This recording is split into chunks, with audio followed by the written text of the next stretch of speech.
C'est le genre de matin d'automne où le Val de Morteau semble bien gris. Heureusement qu'il est plus joli dans ce clip. Le Haut-Doubs avec ses produits phares et ses paysages. Du pain béni pour vanter le passage du peloton au milieu des Montbéliardes et des sapins.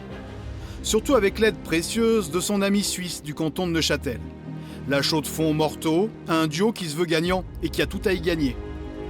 Une étude de l'université de Fribourg a démontré que pour une étape du Tour de Romandie, il s'agit d'accepter un ratio de 1 à 3 entre l'investissement consenti et les retombées économiques en espèces sonnantes et trébuchantes dans une région. Naturellement, avec le Tour de France, certains évoquent même un ratio de 1 à 10. Habitués à collaborer depuis des années, la métropole horlogère et la petite ville mortuacienne passent à l'attaque, espérant doubler un peloton d'autres candidatures helvètes et françaises pour les éditions de 2022 ou après.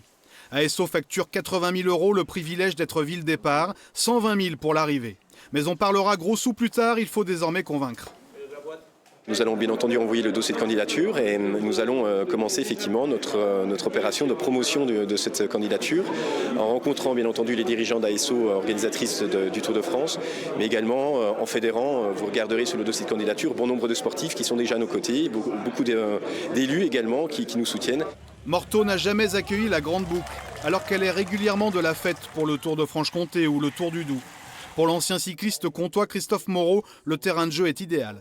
C'est vrai, quand on est dans des pays horlogers, des contrées horlogères, la Chaux-de-Fonds, Morteau-la Chaux-de-Fonds serait un très très beau contre-la-montre individuel, bien sûr.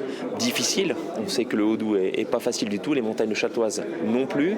Inutile de dire que pour les commerçants mortuaciens, un passage en Mondovision ne serait pas négligeable. On parlerait de nous beaucoup, et forcément de la saucisse de Morteau et du comté aussi, bien sûr.